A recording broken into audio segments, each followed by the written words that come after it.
Men, how fast can you go from round 1 to round 2 after blowing a load? The time taken between this is called your refractory period, where it's impossible to achieve another hard-on. In this video, we'll dive into scientific methods to still be bricked up after blowing a load and continue to round 2 straight away. And this is with no recovery and with no break. This deep dive video will touch on herbs, lifestyle tips, nutrition and exercises, and a lot more. So stay tuned and watch to the end. Let's get it.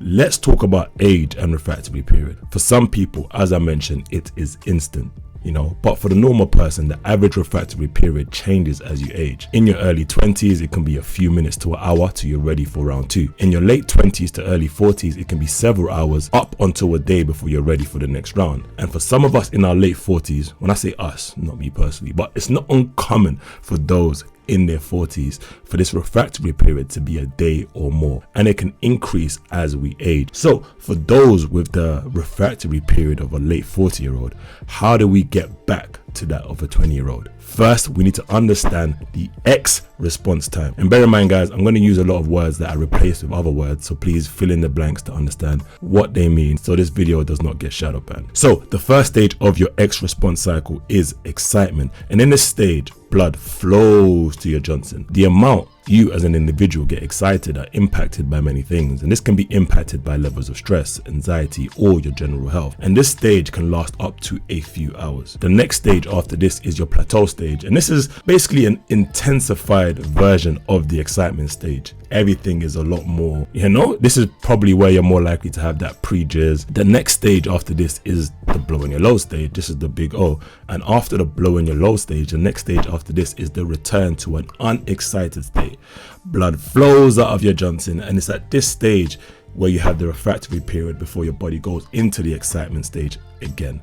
And the key word you need to remember here is that there's varying levels of excitement through these stages. So how can you maintain a level of excitement? Bear that in mind as we go through this video. Excitement is essentially key to helping reduce your refractory period. Control, but also there's certain things that the body does through these stages that stop us from getting bricked up again and maintaining that brick. So how do we keep excitement levels up and reduce the things that the body does that stops us from getting bricked up again? But before we dive into some Asian hacks and some herbs, we need to go over the foundation, and the foundation is lifestyle hacks. What can you do from a lifestyle standpoint to help you transition from round 1 to round 2 like that? Firstly, let's analyze some men who tend to have this fast reaction time from round 1 to round 2. Here are some key things that this men's tends to do. 1, they consume less alcohol. Alcohol can impact your ability to get it up, reduce your drive, and reduce your sensitivity in the long run. So if you want to keep the drive of a young boy, make sure you understand how alcohol can impact you and try to reduce it. And also, these men tend to run. They tend to do some sort of cardiovascular exercise that makes the heart race faster. A good heart that pumps blood efficiently throughout the body allows good blood flow and oxygen delivery down to your Johnson. And your Johnson is essentially, it's all blood, right? So good blood flow is essential. Next, these men tend to eat less sugar. Sugar can damage your blood vessels and your nerves, including the ones that supply blood to your Johnson. So cut out those fruit juices, even the 100% natural ones. These tend to be loaded with sugar. If you read the packet, remember 4 grams of sugar is about a cube of sugar. 5.5 grams of sugar is about a teaspoon. So if you see 12 grams of sugar per 100 ml, so if it's 300 ml, that's around 9 cubes of sugar or 6.5 teaspoons of sugar.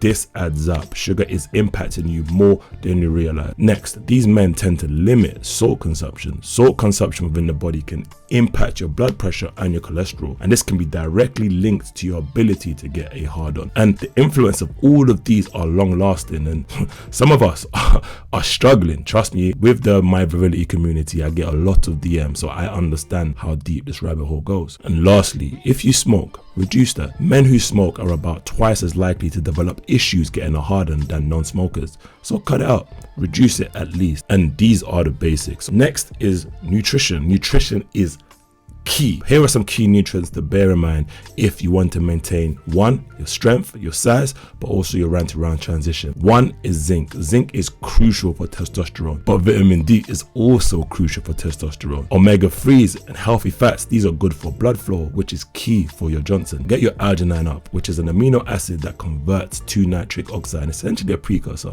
So this is key, and nitric oxide is key for blood flow, which is important for hard-ons. Vitamin B9, which is good for blood flow and circulation. Also vitamin E, which is good for blood flow and oxygen. And B12, something that a lot of us are deficient in. This is good for blood flow, and it tends to be beneficial for the size of your scrot. Tyrosine, this is another amino acid, and it's a precursor to dopamine, which is beneficial. Lastly, stress. Stress and anxiety is key. Mental health affects the refractory periods. Some people feel sad or depressed after being intimate, and this can lead to longer recovery or reduction in arousal after the fact. Remember, to be a king in this, we are looking to control level of excitement, and excitement and anxiety are two opposite ends of the same coin. For example, both excitement and anxiety suggest some kind of uncertainty lies ahead. It's just that excitement suggests that the potentially uncertain future is something to look forward to, whereas anxiety suggests it's something to be feared. Never fear the future, be excited by it, and use your imagination to bring the future today. It makes a huge difference, because when that future comes, you're ready for it. The mind, subconscious mind, is ready for it. So with lifestyle out the way, let's get into some real juicy stuff. After a man, a lot of things happen internally. There's hormones and certain chemicals that get released, even in the brain. For example, serotonin is released post-splash, which contributes to a sense of relaxation and satisfaction. And this increase in serotonin can also reduce desire. Another key neurotransmitter that gets released is dopamine, and this is your reward hormone. When you're getting active, you're getting busy, levels of dopamine tend to increase. But after you get the reward, these drop significantly. Dopamine drops significantly lower, and this contributes to a longer refractory period. Another neurotransmitter is norepinephrine, and this is vital for arousal. It's heightened during the act, but after it dramatically decreases. But you can hack these outside of the bedroom to ensure that inside the bedroom you're maintaining a good amount of control, a good amount of levels within the brain. So let's tackle these one by one. Dopamine levels drop after you blow a load, and they drop significantly. But remember, some men have lower than normal dopamine levels anyway. So when we experience this drop after the big O, we have issues getting it back up. And for some men, these low dopamine levels in general are causing issues with the ED, where they can't get it up in the first place. So overall, this needs to be tackled, and this is mainly due to overstimulation in day-to-day life. Low dopamine levels tend to make people more susceptible to addiction, more susceptible to taking on more risk. And some of you already are addicted to watching certain things. And the root cause of your addiction to watching some of these things is the same reason you're having issues in reality. So dopamine is impacting you so much from this instant gratification that you need to reduce this instant gratification. Social media is impacting you. The device that you have in your hand that when you pick up gives you some sort of a dopamine hit is impacting you. So you need to reduce these in different areas of your life. And one of the instant gratifications that a lot of us consume is Zorn. Not to dive in too much into Zorn, but Zorn can lead to overstimulation of the mind, the body, desensitization of the mind, and altered views of reality. Many people are experiencing Zorn-induced inability to keep their hard on, making refractory periods longer. But this dopamine for some people is reducing the ability to get it bricked up in the first place.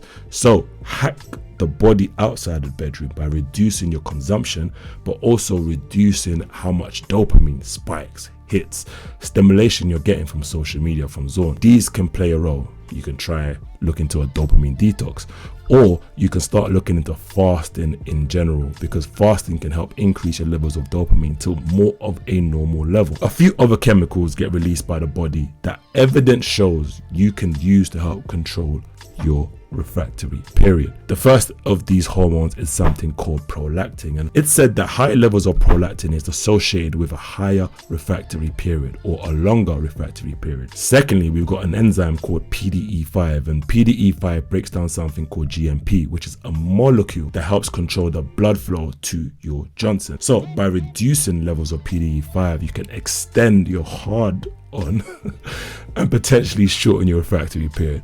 All of these keywords and buzzwords I'm using are actually kind of funny, to be fair. It's just completely random. But yeah, let's dive into both of these hormones and enzymes to see how you can basically make a difference with them. Prolactin is quickly released after you blow a load, but too much prolactin can interfere with testosterone and also your chances of getting bricked up again. It's normal for your body to release the prolactin after you blow a load, but the issue here is that some men and their lifestyle habits tend to have higher levels of prolactin within the body and the blood anyway. This can be seen in how people have vision or low drive or even gyno, so like breast tissue. So when you blow a load and you're trying to get back gang, you're already KO'd because you already have high levels, so the extra that's being released after is making you unable to go from round 1 to round 2. And the tips we spoke about earlier, so the lifestyle tips, balancing your hormones, can play a role in reducing your levels of prolactin. Also, some of the herbs we're going to speak about later have directly been shown to impact your prolactin levels. So we spoke about a lot of key hormones here, right? Chemical, neurotransmitter, but there's one thing that links all of these together that is hugely impacting men, and that's stress. A lot of us are mightily stressed, and stress reduces levels of serotonin, it reduces your dopamine, it increases PDE5 expression, and it elevates prolactin within the body. It's terrible for your round 1 to round 2 transition. So fix this ASAP, focus on de-stressing. Things happen to us all. What we have to change is how we react to things that happen. On a bodily level and on a mental level, you can start taking adaptogenic herbs I will speak about in the next section, which can positively help reduce levels of stress within the body. Here's an example of one of the potential ways stress can impact you. Real life versus using your hands. In real life, your body releases 400% more levels of prolactin, but the difference between using your hand and being with a partner is more levels of stress tends to be there, because you're caring about someone else's well-being, how you're doing, how you're performing, all of that. When you're at home, you ain't thinking about none of that. You're just thinking about yourself, and whichever hand you're going to use, put that hand down, boy. I'm going to show you exactly how to do this, all step by step, and this will end up with you reducing your refractory period, having stronger and being able to go for longer. So step number 1 is to improve your lifestyle. Do everything I spoke about before, but also don't use your hands more often. Minimize watching them home videos. Your body will thank you. Secondly, take herbs like ashwagandha. Ashwagandha has been shown to reduce prolactin levels by as much as 12% when consumed over 90 days consecutively. Try herbs like tonka ali. Tonka ali is a PDE5 inhibitor and it's good for libido and it helps with testosterone. Try ginkgo biloba. Ginkgo biloba is good for blood flow. It helps with nitric oxide production, which is key for the size of your hard-ons and the strength of it. It's also a good PDE5 inhibitor. Then try herbs like black ginger, also known as Thai ginseng. And this is good for X-Drive. It reduces your stress levels and is great for hard-ons. To be honest, black ginger is so powerful that it deserves its own video. So if you want a video on black ginger, comment down below and I'll get that for you. Next, you need to spend some time trying to separate the nut from the big O. And this allows you to be multi-orgasm. This allows you to basically finish multiple times in one session. It's a bit of a crazy feeling, but if you can get to a state where you're multi-O, it's insane, and trust me, it's real. So the fastest way to get here from a basic standpoint is to do your pelvic floor exercises, your Kegels, and these type of exercises give you more control, and this allows blood to flow to your Johnson and increases the chances of you being able to blow a load and recover quickly. The next thing is to use your hand less. We spoke about that before. Put down the zone, and reduce the levels of stimulation, because look, in between activities, you need time to recover. You need time to build up and go back into the excitement stage, the build up stage. And you need time to basically build up your, and this increases your chance of you being multi-O. So during your activity, practice things like edging, practice understanding the depths of breath control, and this all sets you up for success.